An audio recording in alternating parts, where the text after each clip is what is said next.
Guys, welcome into my official 2022 AFC prediction tier list as we continue to trudge closer to the start of the season. And guys, let me quickly explain each of these tiers that I have customized personally.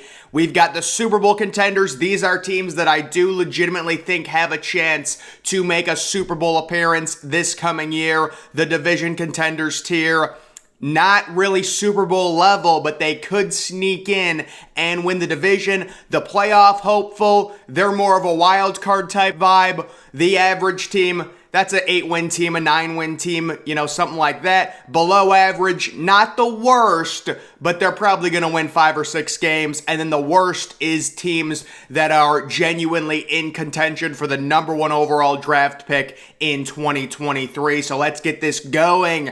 And guys, look at this. They've got this AFC little logo. Where do they want me to put this? We're just going to leave this down here, honestly. I'm not going to move that. So I was tempted, let me just say, I was very tempted to make a separate category that was just titled Browns, because it's basically impossible to rank the Browns. We don't know what's happening with Deshaun Watson. The appeal is going on right now. The NFL wants to up the suspension to at least 12 games. We're not sure. I'm just going to put the Browns in playoff hopefuls. If Deshaun Watson was starting week 1 and we knew he was going to play the whole season, they would be right here. He's not. There's a lot of uncertainty. Jacoby Brissett right now is the guy. I said in a video that I do expect, if it is a 12-game suspension for Deshaun Watson, I think the Browns go out and trade for Jimmy G. That would be the NFL upping it. Of course, there is the idea the NFL could also up it to a full season. So we will see. I'm leaving the Browns in the playoff hopefuls right now. We just don't know the suspension length. It's impossible to rank the Browns. Next, we've got the Buffalo Bills. So this one, probably the easiest one, or one of the easiest ones. They're clearly a Super Bowl contender. I believe right now they are the current favorite to actually win the Super Bowl out of every team, AFC and NFC. Josh Allen should have an MVP type season. He's the current favorite to be the NFL MVP for the 2022-2023 season. James Cook, the former Georgia running back, watch out for him. Third down back. He's lighting up training camp right there in Buffalo, getting rave reviews. They've got a really good defense. How about a breakout season from Ed Oliver? We haven't heard much about Ed Oliver. He was like the 7th overall pick out of Houston. I could see a breakout season from the defensive linemen, and they have a really good defense, Stephon Diggs. So this team is loaded. There's no question. They're clearly the favorite to win their division, and in my opinion, they are my favorite to come out of the AFC and make it to the Super Bowl, which should not be surprising to anyone. Next, we have the Denver Broncos. So my first thought with Denver, there's so much not unknown, but it's just they're so new. They're such a new team. I'm moving them into division contenders. They're in an extremely hard division. The AFC West, it's the hardest division since I don't know when. It's 4 extremely good teams with 3 elite quarterbacks and 1 really good quarterback.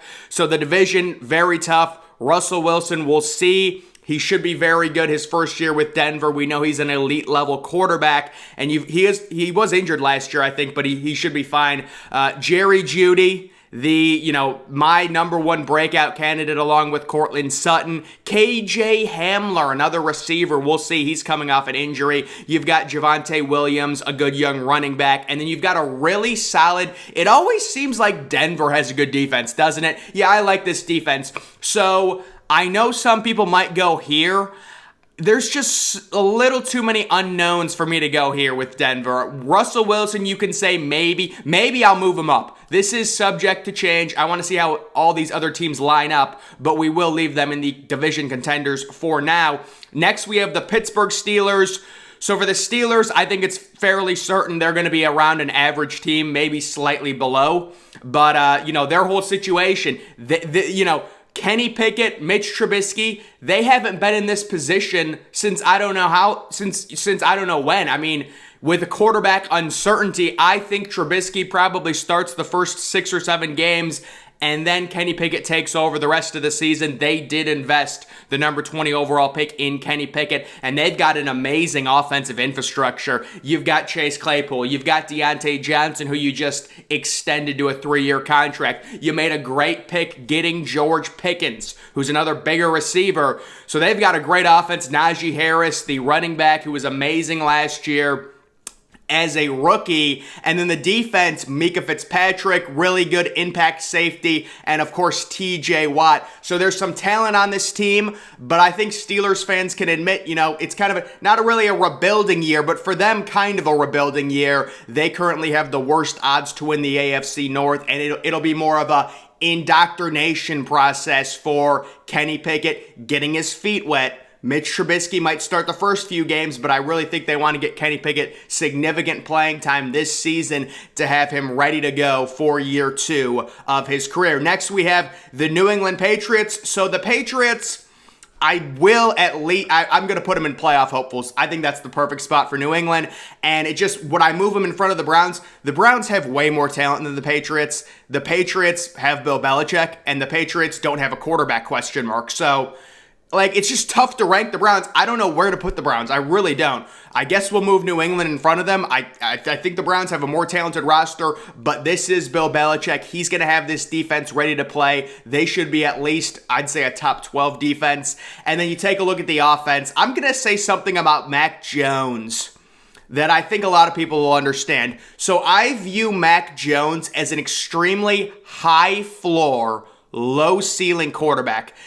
Meaning he's kind of going to be stagnant throughout his career. He'll always be good, but I don't know if I see an elite level quarterback. I know he had a really good rookie year, and people are kind of saying, well, if he takes another step, he's going to end up being a superstar quarterback. I think it's more of a situation where he's got a high floor and a low ceiling, meaning he'll always be good but never great. That's my opinion of Mac Jones. We'll see if it's right, but New England does have a good put-together team. The one issue is there's just not a lot of offensive playmakers, in my opinion, especially at the running back position. There's no superstar receivers. So with New England, that's where they're going to really struggle, and that's why I'm not moving them up a tier. Next, we've got Houston, and the Houston Texans are definitely the one team in this conference that is in contention for the number 1 overall pick. If you're a Houston Texans fan, you should be rooting for your team to lose games. You want to try and get a top 2 pick. There's CJ Stroud. There's Bryce Young. Davis Mills, I'm sorry, but he's not the future. He is not a franchise-level quarterback. They're rolling with Davis Mills because they want to lose games.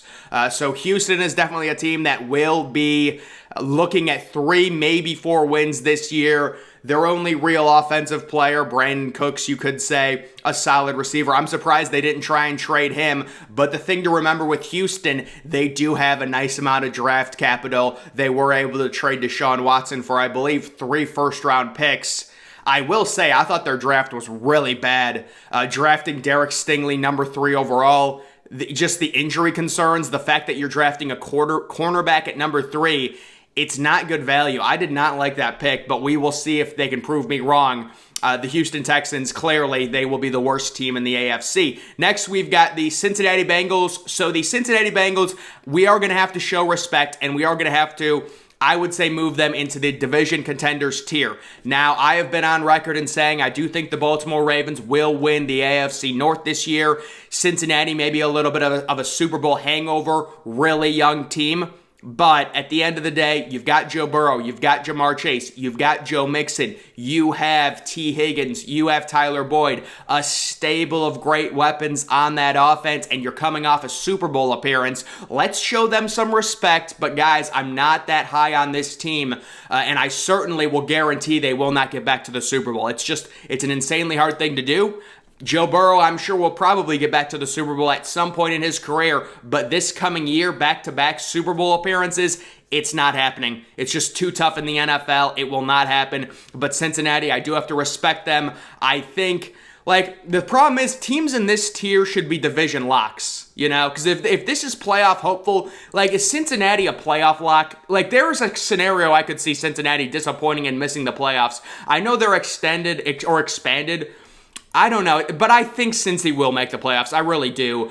Next, the New York Jets. So they will be the first team going in the below average tier. I view them as maybe a 6-win type team. On the high end, maybe 7 wins. Now, they've got a great young offense. It's just going to come down to Zach Wilson. Is he a franchise quarterback? You invested the number 2 overall pick on him. I loved the Breece Hall pick in the second round. Loved the Garrett Wilson pick at number 10 overall. Great value there. So the Jets are certainly doing some things to improve their offense and really give their young quarterback an infrastructure to succeed. The question is he a franchise quarterback, guys? We will see. The Jets maybe trending up a little bit, but still, the quarterback, it's a question mark, and they're going to probably be a 6-win team in my opinion. So below average, but not the worst. Moving to the Baltimore Ravens. So the Ravens, I will put slightly in front of Cincinnati. And really, Baltimore and Denver, it's close. I think, Russell Wilson, in my opinion, is better than Lamar Jackson. I know Lamar won an MVP a few years ago, but I like Russell Wilson a little bit more. So I am going to leave Denver in front of Baltimore, although Denver is going to have a harder schedule being in the AFC West. Either way, Baltimore is just such a the way their run is so well. You've got a guy drafted 14th overall, Kyle Hamilton, amazing value. I think Kyle Hamilton wins Defensive Rookie of the Year. He is an absolute star, and he's immediately going to become a leader on that defense with the way he plays the safety position. The offense, Lamar Jackson is healthy. J.K. Dobbins is healthy. You've got a guy like Rashard Bateman who you're hoping steps up. You've also got an elite tight end, Mark Andrews. So as long as Lamar is healthy, I see this team possibly winning 11, maybe 12-5, maybe something like that, and they end up winning the division. When it comes to putting them here, I just have question marks about their passing game with Lamar. I'm not going to do it. I just think it's one of those things. I have a lot of questions about the passing game. Is it good enough? So I can't put them in the Super Bowl contenders category. I know Baltimore is kind of a sexy Super Bowl pick this offseason, but I just can't do it. Next, we have Tennessee. I think they're probably the most average team in the NFL. I will put them above Pittsburgh. Ryan Tannehill, we'll see. He kind of just a slightly above average quarterback. Derrick Henry coming off injury. I think he possibly could, maybe suffer another injury because when running backs have these high workloads like Henry had the past 3 years before this last year, they tend to start getting injured pretty frequently. So we will see. And then also losing A.J. Brown, replacing him with Robert Woods. I know they got Treylon Burks, the rookie, but I was not high on Treylon Burks personally. Maybe he can prove me wrong. Robert Woods is coming off a major injury, and you lose A.J. Brown. It's just tough.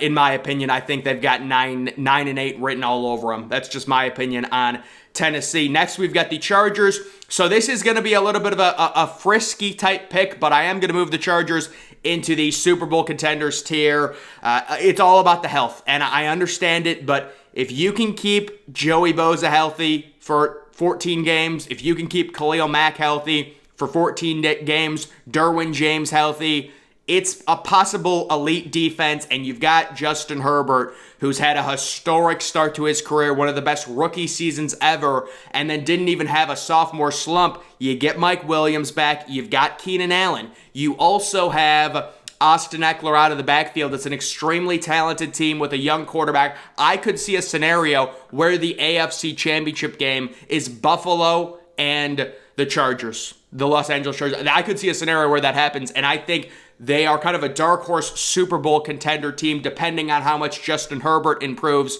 Along with the most key thing is the health of the defense. Can Khalil Mack stay healthy? Can Bosa stay healthy? Can Derwin James stay healthy? That's what it comes down to, and we will see. Next, we've got the Kansas City Chiefs. So they do lose Tyreek Hill, but you want to know something? They still have Patrick Mahomes in his prime. So I think anytime Patrick Mahomes is in his prime and the team is relatively good, and you've still got Andy Reid and you've still got Travis Kelce, and you did get Juju Smith-Schuster to,